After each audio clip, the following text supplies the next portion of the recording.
série de mensagens chamada Graça, baseada na carta aos Efésios, e hoje nós estamos indo para a 8ª mensagem. O tema da minha mensagem nessa noite é Puro, Novo e Santo. Quero compartilhar esse texto extraordinário com você aqui nessa noite. Eu já coloquei aqui, viu, gente? Aí você só me diz aí quando pode, tá?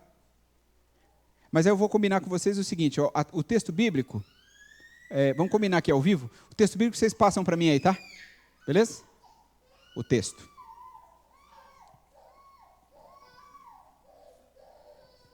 Puro, Novo e Santo, Efésios capítulo 4, nós vamos meditar hoje dos versículos 17 ao 32, eu quero ler o texto, aí vocês vão passando para mim, por favor, tá? Eu vou colocar aqui. Isso, vamos lá.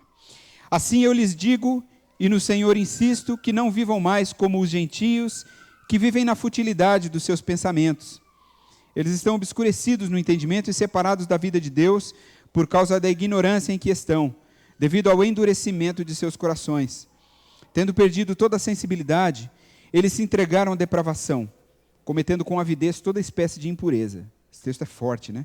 Todavia não foi assim que vocês aprenderam de Cristo. De fato, vocês ouviram falar dele e nele foram ensinados, de acordo com a verdade que está em Jesus. Quanto à antiga maneira de viver, vocês foram ensinados a despir-se do velho homem, que se corrompe por desejos enganosos, a serem renovados no modo de pensar e a revestir-se do novo homem, criado para ser semelhante a Deus, em justiça e em santidade provenientes da verdade. Portanto, cada um de vocês deve abandonar a mentira e falar a verdade ao seu próximo, pois todos somos membros de um mesmo corpo. Quando vocês ficarem irados, não pequem. Apaziguem a sua ira antes que o sol se ponha, e não deem lugar ao diabo. O que furtava não furte mais, antes trabalhe, fazendo algo de útil com as mãos, para que tenha o que repartir com o que estiver em necessidade. Nenhuma palavra torpe saia da boca de vocês, mas apenas a que for útil para edificar os outros, conforme a necessidade, para que conceda graça aos que a ouvem. Não entristeçam o Espírito Santo de Deus, com o qual vocês foram selados para o dia da redenção. Livrem-se de toda amargura, indignação e ira, gritaria e calúnia, bem como de toda maldade. Sejam bondosos e compassivos uns para com os outros, perdoando-se mutuamente, assim como Deus perdoou vocês em Cristo. Amém? Vamos orar? Obrigado, Senhor. Obrigado por tudo que o Senhor já nos deu até aqui. Pelos louvores, pelo tempo de adoração, de celebração, pela ceia do Senhor. Somos gratos a Ti, Pai. E agora queremos colocar este momento também de meditação na Sua palavra diante do Senhor. Nos ajuda, Deus, a entender a Sua palavra. Ilumina a nossa mente. Dá-nos a Tua direção.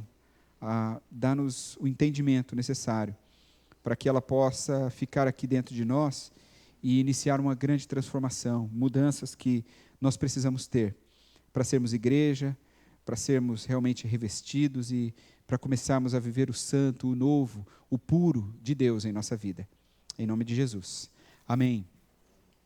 Como eu tenho feito em todas as mensagens, eu tenho sempre iniciado com uma pergunta. E a minha pergunta para você nessa noite é: se pudesse mudar algo no seu jeito de ser, o que você mudaria? Já parou para pensar nisso? Não, porque eu acabei de perguntar, mas talvez agora você vai pensar. Se você pudesse mudar alguma coisa em você assim, não estou falando nem de fisionomia, eu estou pensando assim no seu interior, no seu jeito, né, nesse jeitão que você tem, no seu temperamento, o que você mudaria? Já parou para pensar? Eu acho que todos nós, né, de alguma maneira, se nós pudéssemos, nós gostaríamos de ser diferentes em algumas coisas, não é? Eu gostaria de ser diferente em algumas coisas, e eu acho que você também. Só que mudar não é uma coisa fácil.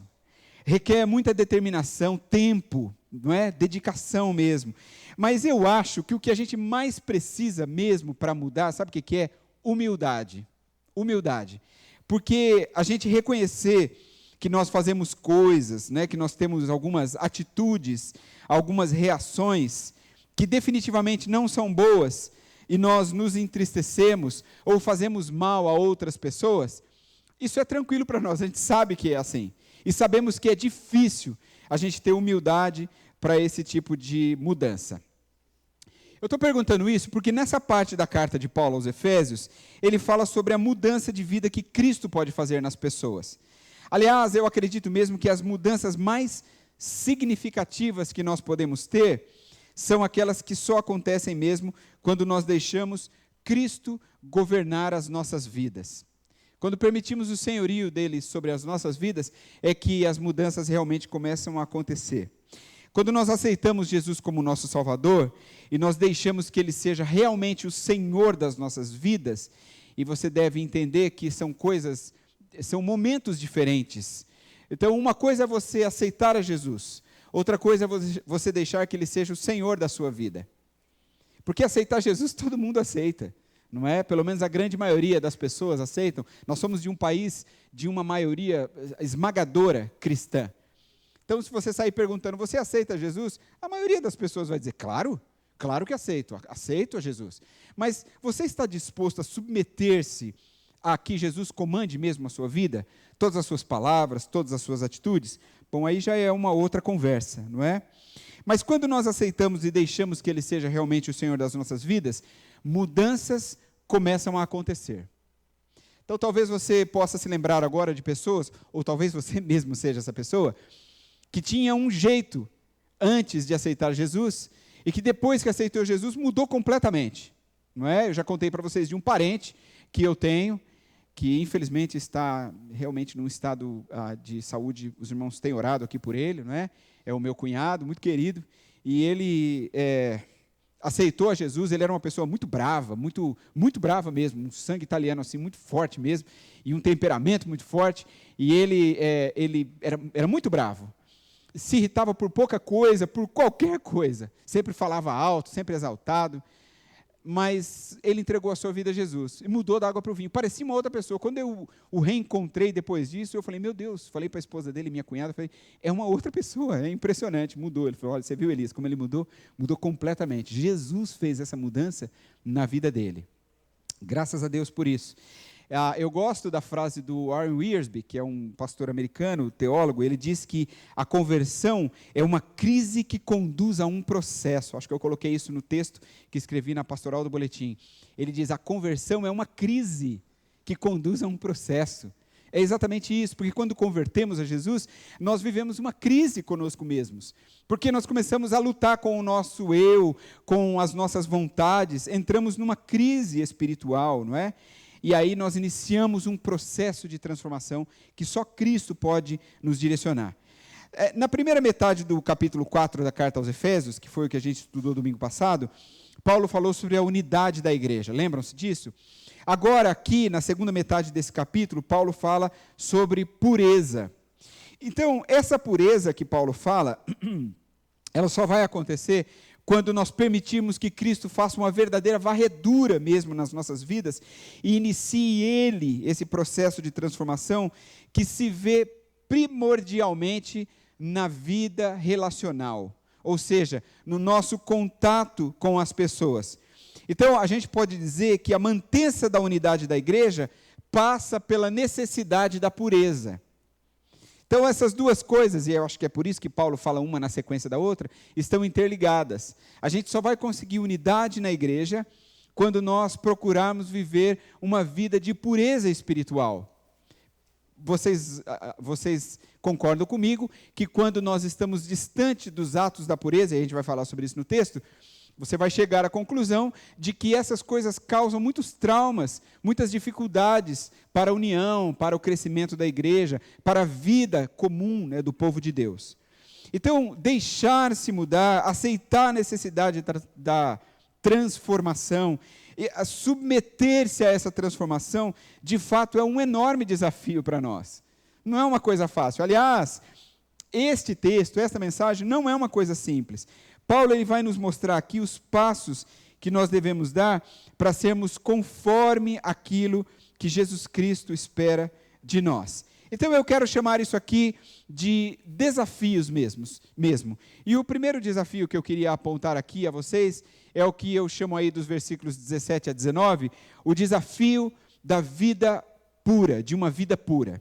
Diz assim, olha, assim eu lhes digo e no Senhor insisto, que não vivam mais como os gentios, que vivem na futilidade dos seus pensamentos.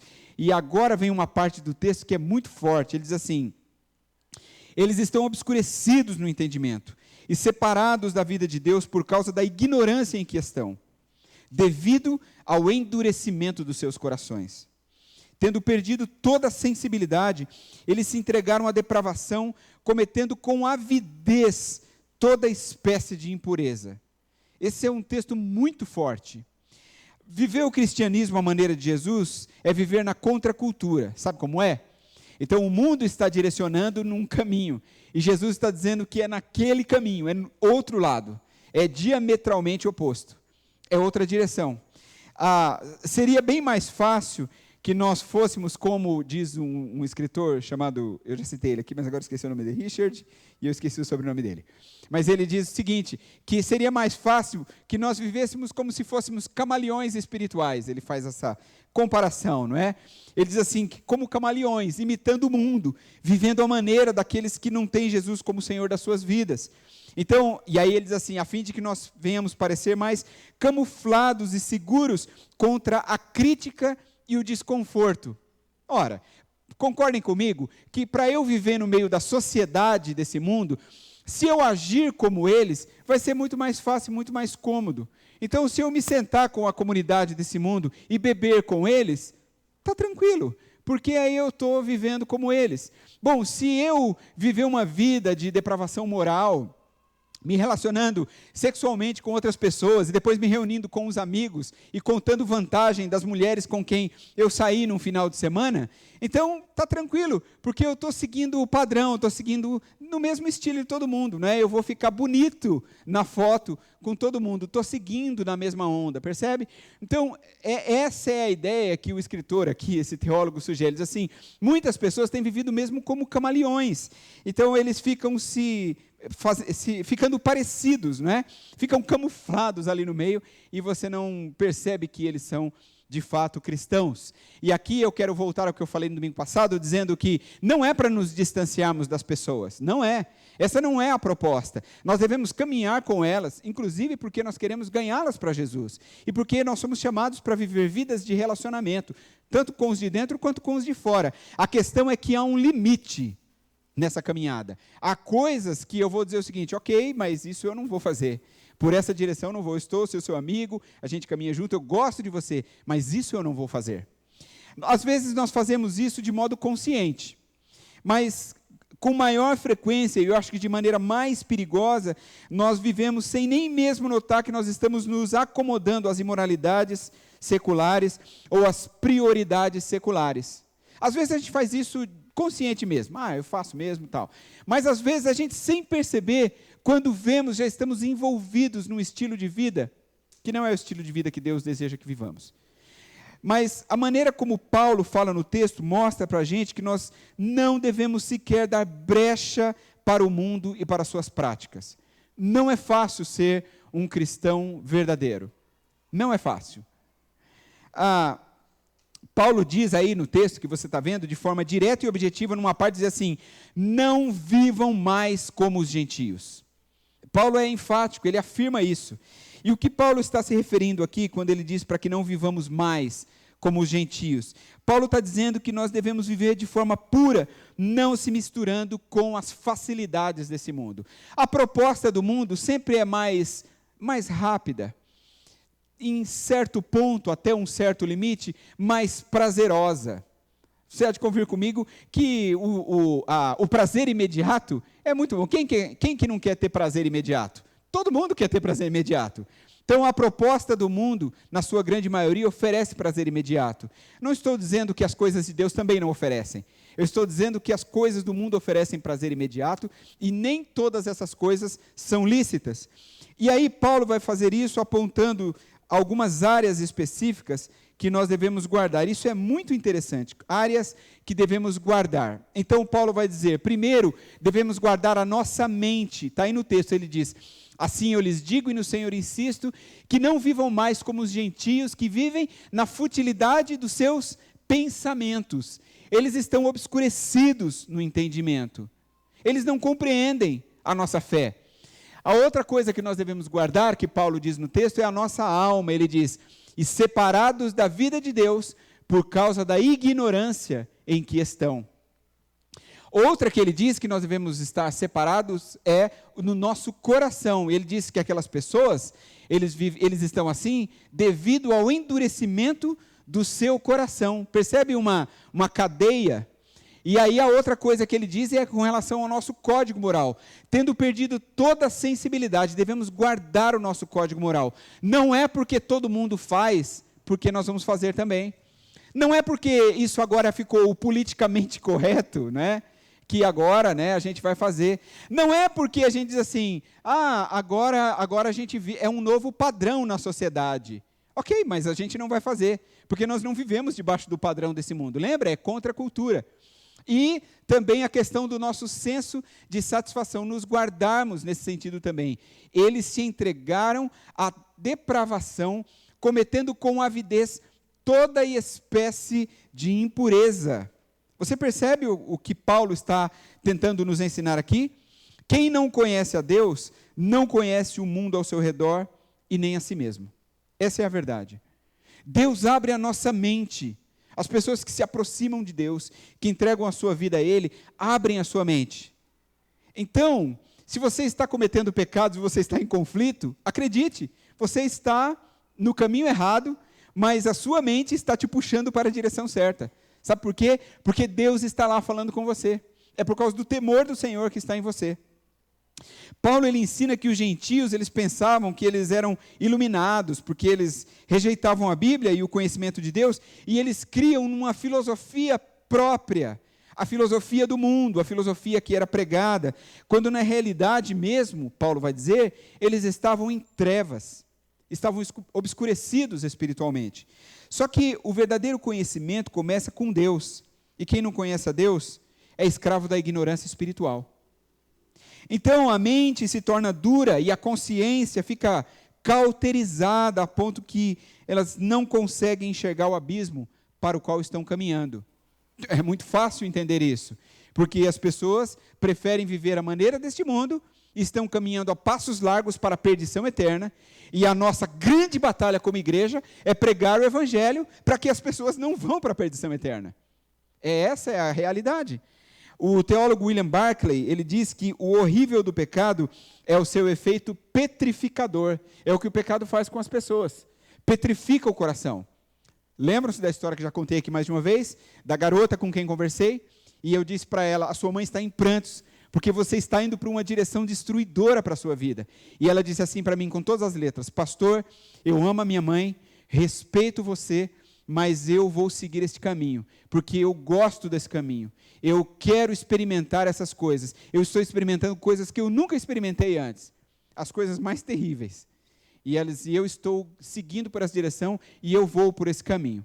E aí eu não tinha mais o que dizer. Eu falei, eu posso apenas orar por você, para que Deus tenha misericórdia da sua alma e cuide, e dê a você uma oportunidade. Ela disse, claro, pode orar. E orei por ela, e fui embora e disse para a mãe dela assim, não há mais nada que se possa fazer. Ela escolheu, a sua mente está obscurecida e o seu coração está petrificado, como diz aqui o teólogo, né?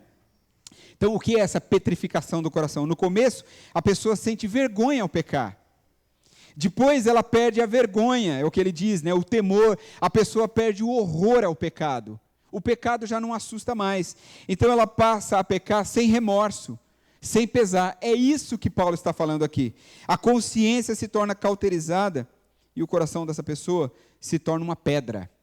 E aí, nesse estágio, por isso que eu disse que essa primeira parte do texto é terrível, nesse estágio o homem ele se torna totalmente voltado para o seu próprio prazer a qualquer preço. É por isso que nós estamos vendo o que estamos vendo. Então, as pessoas perdem a sua sensibilidade pelo erro, e aí elas se entregam, é só ladeira abaixo, elas se entregam à depravação, cometendo o que diz o texto, com avidez. O que é isso? Isso é de forma inflamada, de forma intensa. Eu faço e faço com prazer toda espécie de impureza. É o que está no texto. Percebe? É só ladeira abaixo. É isso. Então, Paulo está nos mostrando, você está vendo o caminho do pecado? Enfim, esse é o retrato da sociedade contemporânea. Era assim nos dias de Paulo, mas é assim nos nossos dias também. Essa imagem está estampada em todos os noticiários da TV. É só você ligar a televisão, nos noticiários, você vai ver isso acontecendo o tempo todo, da imprensa escrita, nas redes sociais. A gente vê isso também acontecendo na nossa frente, a olho nu, do outro lado da esquina, não é? No outro lado da rua. em cada canto da nossa cidade, em praticamente todas as páginas da internet, a gente vê escancarada a propaganda do pecado, sem nenhum pudor. Pode abrir o seu celular aí agora. Eu não dou 5 segundos se você passando a mão na sua tela, em qualquer coisa que você quiser abrir na internet aí, nas redes sociais, num site, pode abrir o que você quiser agora, eu dou 5 segundos para que você veja alguma coisa que está relacionada a algum tipo de pecado, depravação moral da humanidade. Isso prova que a sociedade está moralmente falida. Então Paulo ele mostra que seguir esse estilo de vida não é um caminho para a liberdade. Isso aqui é uma cela de prisão da qual as pessoas não podem escapar, a menos que Jesus as resgate desse cativeiro. Só se Jesus entrar no meio dessa história. Então o desafio para uma vida pura é um convite à autonegação. Só tem esse jeito. A gente não quer uma transformação? Se a gente quer uma transformação que Deus venha fazer, então eu não posso meter a mão na história. Eu tenho que deixar que Deus faça. Não é? É igual pede para a pessoa, vou dar um exemplo tão pequeno e tão bobo, mas vamos fazer um bolo, eu vou fazer um bolo aqui, e aí você faz aí a pessoa começa a botar a mão e começa a se meter ali, fala, espera um pouquinho, quem que vai fazer, você ou eu? Porque os dois fazendo não vai dar certo, né? Esse negócio não vai dar certo. Então tá bom, então você faz, eu vou ficar aqui só do seu lado acompanhando, tá certo? Então senão não vai ficar bom, um põe uma coisa, outro põe outra, a gente trabalha com 2 receitas, não dá, não é? Então assim, Deus é que vai fazer? Então é melhor que a gente não coloque mais a mão, deixe que o Senhor faça. Viver na contracultura, isso é um grande desafio. O desafio para uma vida pura é um convite de autonegação. Viver a vontade de Deus é andar na contramão do mundo. Viver a contracultura cristã requer um preço alto, de fato, muito alto. Mas a segurança que nós temos em Cristo nos apresenta sempre uma porta aberta e um caminho que nos conduz a uma vida de esperança e de salvação. Esse é o desejo do meu coração para a sua vida. Talvez, e aqui eu quero fazer um apelo no meio da minha mensagem, talvez você está vivendo assim. Talvez você está indo ladeira abaixo. Talvez você está vivendo uma vida ao seu bel prazer, fazendo as coisas do seu modo. Ok? É uma escolha que você pode fazer. Mas você sabe o caminho para o qual isso está te levando. Então, normalmente quando eu converso com pessoas que já são membros da igreja, que estão vivendo de igrejas evangélicas, que já aceitaram Jesus e que por algum motivo abandonaram, estão vivendo a vida como querem. Então, a minha conversa com essas pessoas dificilmente é assim, olha o caminho que você está fazendo, olha a perdição que isso vai te levar, olha o que Jesus fez por você. Sabe como eu digo? Eu digo assim, olha, a minha conversa com você é assim, olha, você já sabe tudo. Talvez você nasceu num lar cristão, ou talvez você já viveu uma jornada com Deus, ou talvez você já serviu tanto na obra de Deus. Então, eu não vou gastar aqui o nosso tempo, nem o meu e nem o seu. Então, é assim, você está fazendo uma escolha. Você sabe o fim da sua escolha. Então, eu vou orar por você, para que Deus tenha misericórdia e dê uma oportunidade rica, para que você volte para o Senhor. Que a sua misericórdia, a sua graça te alcance no lugar onde você estiver. E quando você for alcançado, e espero que seja muito breve, nós estaremos aqui para caminhar com você em todo o tempo. Porque as pessoas estão escolhendo caminhos muito perigosos. Então, cuide da sua vida. A oportunidade está aqui. Paulo está dando um grande alerta. Então, abra o seu coração e diga, Deus, olha, apesar de mim, apesar dos desejos da minha carne, eu vou deixar que isso, usar um termo de Paulo mesmo, vou deixar que isso seja mortificado, para que eu viva o que o Senhor quer. Mas há um outro desafio aqui apontado por Paulo, que é o desafio do novo, e aí está entre os versículos 20 a 24. Todavia, não foi assim que vocês aprenderam de Cristo. De fato, vocês ouviram falar dele, nele foram ensinados, de acordo com a verdade que está em Jesus. Quanto à antiga maneira de viver, vocês foram ensinados a despir-se do velho homem, que se corrompe por desejos enganosos, a serem renovados no modo de pensar e a revestir-se do novo homem, criado para ser semelhante a Deus, em justiça e em santidade provenientes da verdade. Então, depois de desafiar a igreja a uma vida de pureza no meio do pecado desse mundo todo, agora Paulo vai nos desafiar a nos despirmos do velho homem e experimentarmos o novo que vem de Deus. Então, não basta simplesmente nos livrarmos das nossas atitudes e desejos pecaminosos. Isso precisa ser substituído. Bom, você já sabe por quê, né? Porque se a gente não fizer isso, as outras coisas voltam todas. Em outras palavras, não adianta que eu tente apenas tirar, por exemplo, a inveja que eu sinto dentro de mim, se, por exemplo, eu não substituir esse sentimento de inveja por um coração grato. Certo? Porque senão eu vou voltar a ter inveja de novo.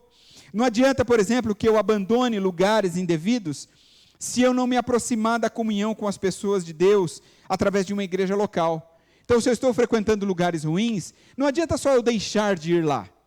O que Paulo está dizendo é o seguinte: você vai voltar.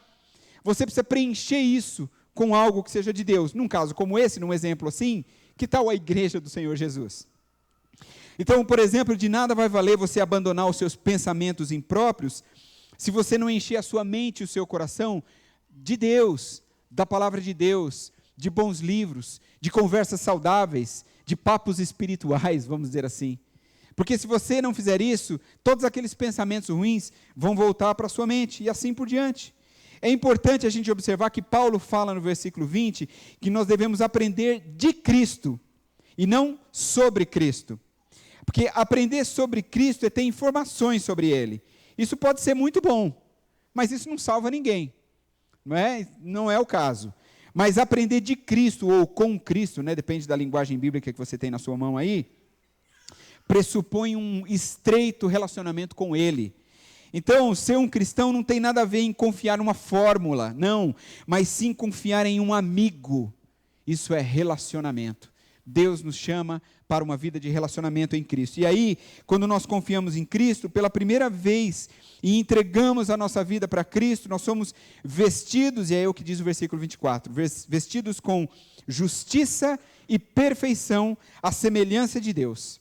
É isso que Paulo está dizendo. Em outras palavras, é assim: você caminha tanto perto de Jesus, que você começa a ser parecido com Ele. Não é o que aconteceu com os discípulos, depois apóstolos? Quando eles começaram a operar sinais e milagres, as pessoas falaram assim, eles começaram a perceber que aqueles homens tinham andado com o Jesus de Nazaré. Por quê? Porque eles estavam cada vez mais parecidos com Ele. Pareciam tanto com Jesus, porque eles caminharam tanto com Jesus. Aprender de Cristo é tirar a nossa velha humanidade como uma roupa velha e suja e vestir a humanidade criada na imagem de Deus como se fosse uma roupa nova. Por isso que é o título aí do texto que eu escrevi no nosso informativo dominical, no boletim, roupa nova, é isso mesmo, não estava falando da banda, que é muito boa por sinal, mas eu estava falando de roupas novas, aquela que Cristo coloca em nós, nessa metáfora, por assim dizer, que Paulo está fazendo. Então este é o desafio do novo que é dado para cada um de nós, amém? Uma outra coisa que é um desafio importante para nós, o terceiro e último, é o desafio da santidade. Ele diz, portanto, cada um de vocês deve abandonar a mentira e falar a verdade ao próximo. E aí Paulo vai seguir no texto, dando as suas orientações. E aí eu quero dizer algumas palavras, antes de meditarmos diretamente nos versículos. Nos versículos anteriores, que nós falamos até aqui, Paulo está ensinando que nós fomos ensinados a nos despirmos do velho homem, certo? E sermos renovados aqui nesse modo de pensar, e aí nos vestirmos do novo homem que Cristo colocou sobre nós, criado à semelhança do próprio Deus, em justiça, em santidade, provenientes da verdade, é o que está no texto. Agora, nessa parte do texto, Paulo está apresentando para a gente maneiras práticas de como isso acontece. É como se Paulo estivesse pregando na igreja, numa comunidade, ele dissesse o seguinte, olha, vocês precisam se despir do velho homem, como vocês trocam de roupa? Despir-se da roupa velha e colocar uma roupa nova sobre o corpo. E alguém levantasse a mão na aula da EBD, que o Paulo estivesse dando, e falasse assim, Paulo, deixa eu perguntar, como assim? Você poderia me explicar isso? É exatamente o que acontece agora. E aí Paulo vai dizer assim, sim, eu posso explicar. Deixe-me dar alguns exemplos de como isso pode acontecer. E aí Paulo vai nos ensinar. Então, veja que interessante como ele nos ensina aqui. A primeira coisa que ele fala, dessas coisas que devem ser substituídas, que nós devemos substituir a mentira pela verdade. Versículo 25. Portanto, cada um de vocês deve abandonar a mentira e falar a verdade ao seu próximo, pois todos somos membros de um mesmo corpo. Bom, a mentira. Abandonar a mentira em troca da verdade. A mentira abrange todo tipo de trapaça. Não há nada de bom na mentira, nada. O pai da mentira, quem é o pai da mentira? O diabo é o pai da mentira. O primeiro pecado relatado na igreja primitiva. Aliás, o primeiro pecado da humanidade foi uma trapaça de Satanás. Não é? Começa com uma mentira. O primeiro pecado, por exemplo, relatado na igreja primitiva, que trouxe a morte, foi a mentira. No caso de Ananias e Safira. Portanto, o que Paulo está dizendo para nós aqui agora é: chega de fofocas, chega de censuras por meio de elogios falsos, chega de exageros, chega de hipocrisia. Todas essas coisas são formas de mentira. Lembra que a proposta é que, na primeira parte do capítulo, que nós vivamos em unidade. E para viver em unidade, a gente precisa trabalhar coisas como essas. Quer ver um outro ensinamento que Paulo nos dá aí? É a troca da ira pela mansidão. Ele diz, 26 e 27, quando vocês ficarem irados, não pequem. Apaziguem a sua ira antes que o sol se ponha e não deem lugar ao diabo. Existem dois tipos de raiva. Aquela que é justa e aquela que é injusta, ou dois tipos de ira, não é? Então, por exemplo, aquela raiva que a gente tem contra todo tipo de discriminação, maldade, preconceito, é justa. Quem não se ira quando vê uma discriminação? Um ato de racismo, por exemplo. Nós nos iramos com uma coisa como essa, e devemos mesmo. Moisés, por exemplo, ele se irou, não é, no deserto. Jesus se irou no templo. Por diversas vezes, nós lemos no Antigo Testamento que a ira de Deus se acendeu contra a idolatria do seu povo, não é? Agora, quando não sabemos lidar com a ira, então aí ela se torna injusta. E eu, enquanto preparava essa mensagem, eu vi uma menção do livro Conselheiro Capaz, um livro muito antigo, escrito por Jay Adams, e um livro muito bom, e ele diz assim, ele fala sobre duas maneiras, ele fala sobre algumas disciplinas, né, de aconselhamento, e aí ele fala sobre duas maneiras erradas de lidar com a raiva. Olha que interessante. Ele diz que a raiva, a primeira maneira de lidar com a raiva é a ventilação da raiva. Então ele diz assim, que há pessoas que são explosivas, que atiram estilhaços para todos os lados, ferindo as pessoas com seu destempero emocional, não é? Tem muita gente assim. E ele diz que a segunda maneira de lidar é o que ele chama de o congelamento da raiva. A pessoa não a joga para fora, mas para dentro. E aí o resultado disso é amargura, dor continuada, ressentimentos, feridas abertas que não cicatrizam porque não estão sendo tratadas. E aí nesses casos, a única solução seria de fato o perdão. Não é interessante a colocação do Jay Adams? Então, às vezes, é apropriado ficar irado, sim, mas agimos com sabedoria quando nós sabemos adotar um limite de tempo para o ressentimento. Isso aqui é muito importante. Por isso que ele fala, não se põe o sol sobre a vossa ira. Não é? Ou seja, resolva isso antes de dormir, tenha um sono em paz. É isso que ele está dizendo.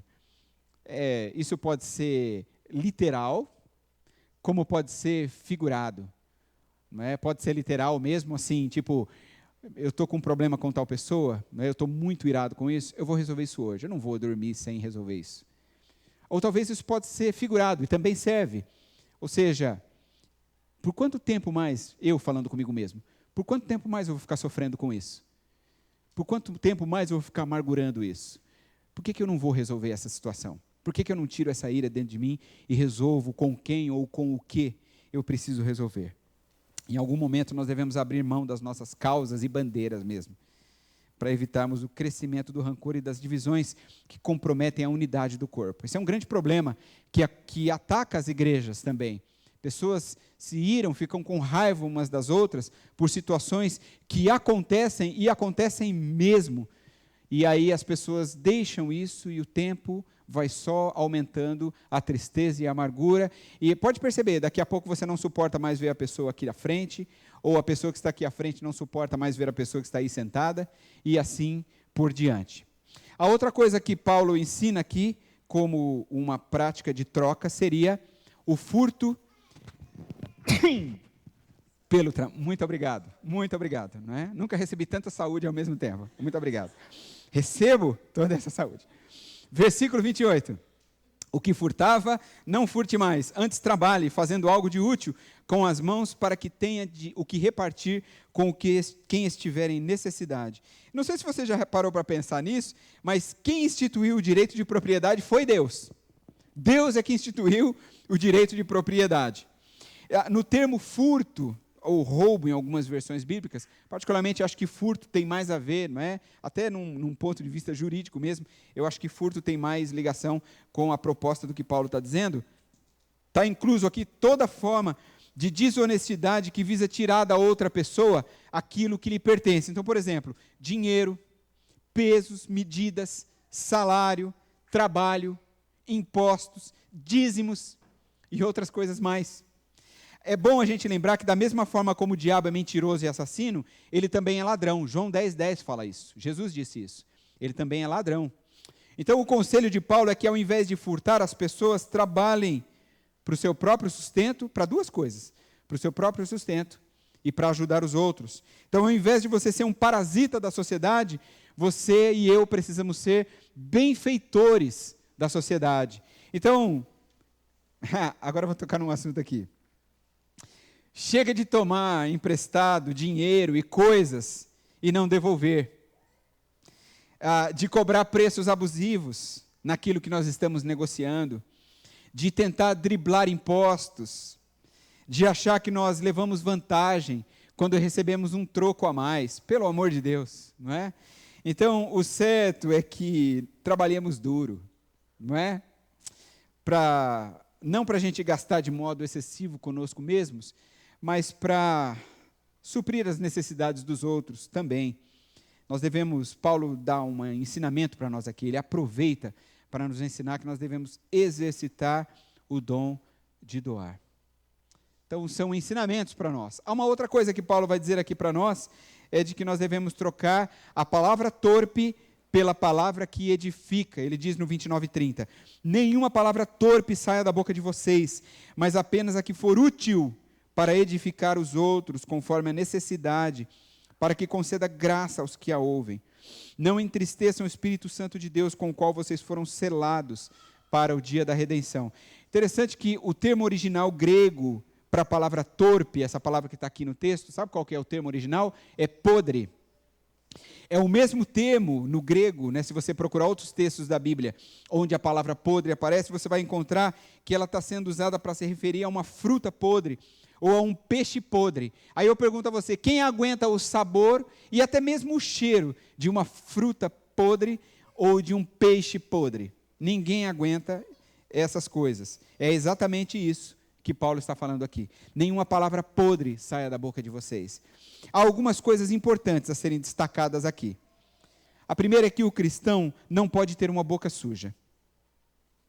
É lamentável nós vermos hoje tantos cristãos falando tantos palavrões, fazendo postagens cheias de palavrões ou de conotações indecentes. Pelo amor de Deus, não é? Então, desculpa, irmãos, mas eu vou fazer um comentário aqui. Me lembro de uma vez conversar com um jovem e disse para ele assim, irmãos, eu vou falar para vocês do jeito que eu falei para ele.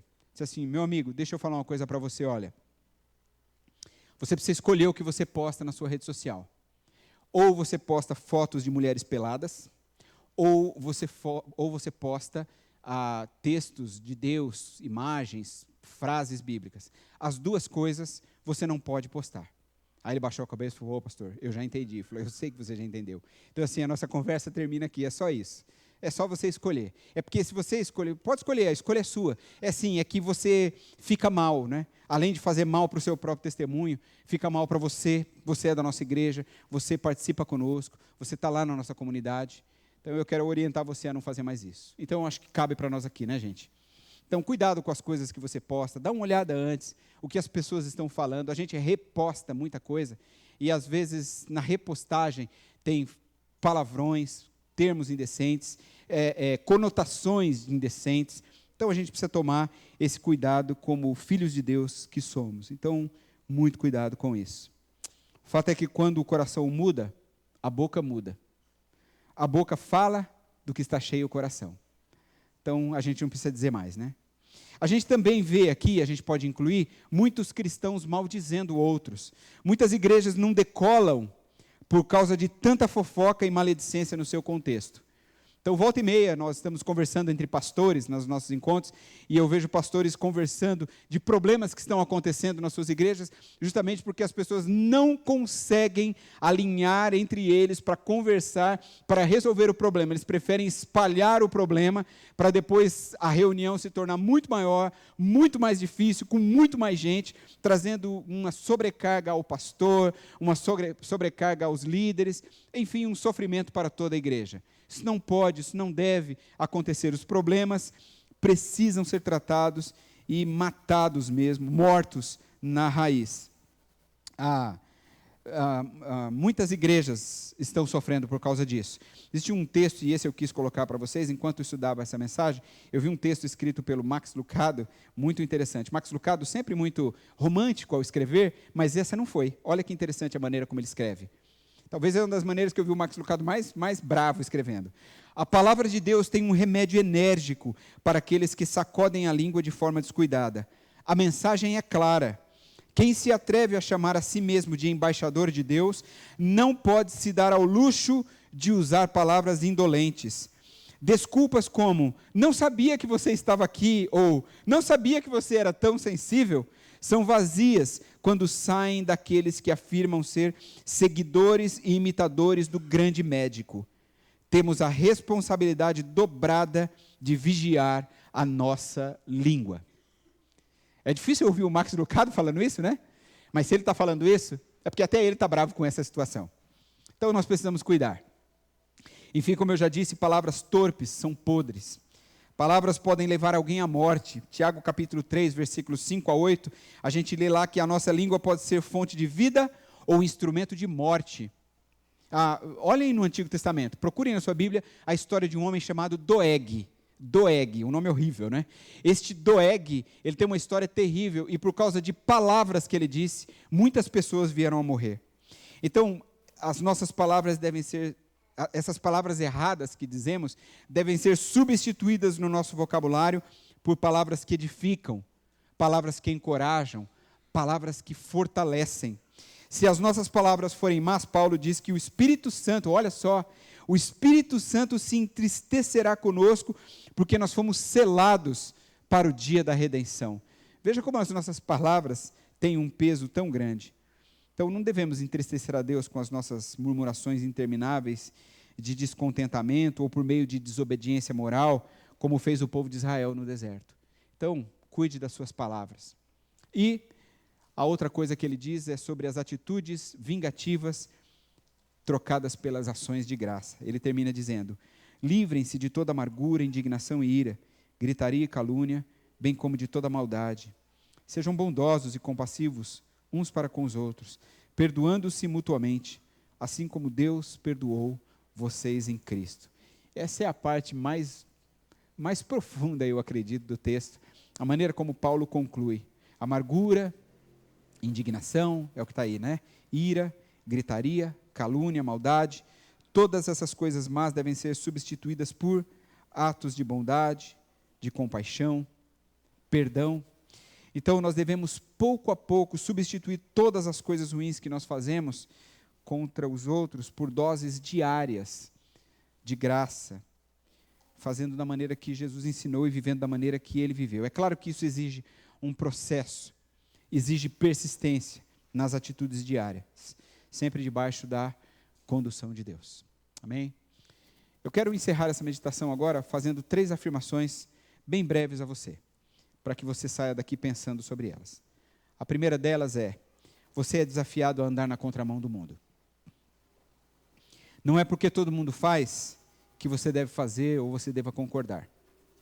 Hoje nós estamos vivendo num contexto de extrema licenciosidade, numa sociedade como eu disse lá atrás, do politicamente correto, onde os conceitos estão relativizados, não é? E a maioria das pessoas vivem pela nova onda do momento. É assim. O que está na moda agora? É isso que a gente vai fazer. Só que o Evangelho de Jesus não nos propõe facilidades. Não propõe. Ele nos propõe sim uma vida feliz longe do pecado. Isso sim. Mas para que isso aconteça, a gente precisa estar disposto a pagar o preço de enfrentar o desafio de uma vida pura.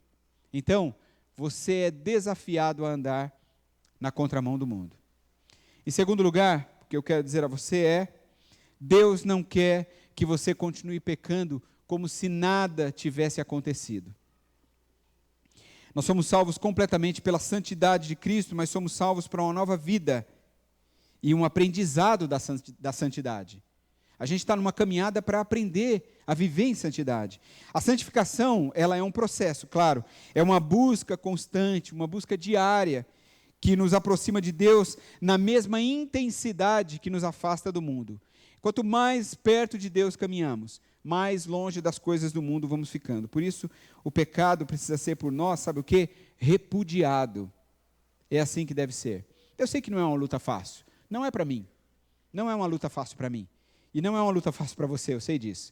Mas é o que eu e você precisamos fazer. Dizer não para o pecado. E a terceira coisa que eu quero dar a vocês aqui como um desafio é: você precisa permitir que Cristo transforme a sua vida. Conforme você olha para as diferenças entre o velho homem, né, e o novo homem, quais delas encorajam à medida que você pensa a respeito da sua própria vida? Quando você olha para você, como é que você está? Você está mais vestido de roupas novas ou ainda está mais vestido de roupas velhas? Sabe assim? Você ainda está com uma calça, um sapato e uma camisa velha e só uma blusa nova? Ou você já está com uma calça, uma camisa e uma blusa e apenas o seu sapato ainda é velho? Ou quem sabe você já, graças a Deus, conseguiu substituir todas essas roupas velhas? Então, é um exemplo que Paulo está nos dando, e ele nos dá essa liberdade de pensar dessa maneira, sobre a nossa própria vida. Quais desafiam você? Quais são os desafios do velho e do novo homem aí? Como é que você tem vivido isso? Então pense você aí nas mudanças que gostaria que acontecessem em algumas áreas da sua vida e fale com Deus acerca disso, pedindo que Ele, pelo seu Espírito, não pela sua própria força, porque a gente não consegue, né? Mas pelo Espírito de Deus, que Ele renove as atitudes da sua mente para que você possa se tornar cada dia mais parecido com Jesus. Ore a Deus e Ele vai conceder isso a você. Eu quero encerrar essa mensagem convidando a equipe de louvor à frente e com o texto de Romanos capítulo 12, versículo 2, que talvez resumiria tudo isso que dissemos aqui. Eu trouxe isso na Nova Tradução, na linguagem de hoje. Ele diz assim: não vivam como vivem as pessoas deste mundo, mas deixem que Deus os transforme por meio de uma completa mudança da mente de vocês. Assim vocês conhecerão a vontade de Deus, isto é, aquilo que é bom, perfeito e agradável a Ele. Às vezes nós queremos que a vontade de Deus aconteça em nossa vida, só que nós estamos vivendo ainda no padrão desse mundo, e aí nós ficamos indignados com Deus porque as coisas não acontecem. Que tal se nós começássemos a olhar para o padrão, para o estilo de vida que estamos adotando? E aí, quem sabe, quando olharmos isso, perceberemos que caminho estamos tomando, e aí então nós vamos poder mudar a nossa postura, a nossa posição. E aí nós vamos poder entender o que é mesmo a boa, agradável e perfeita vontade de Deus sendo feita em nossas vidas. Vamos ficar em pé? Vamos orar ao nosso Deus, que derrama sempre a sua graça sobre nós, o seu amor, o seu favor, de maneira tão grandiosa sobre as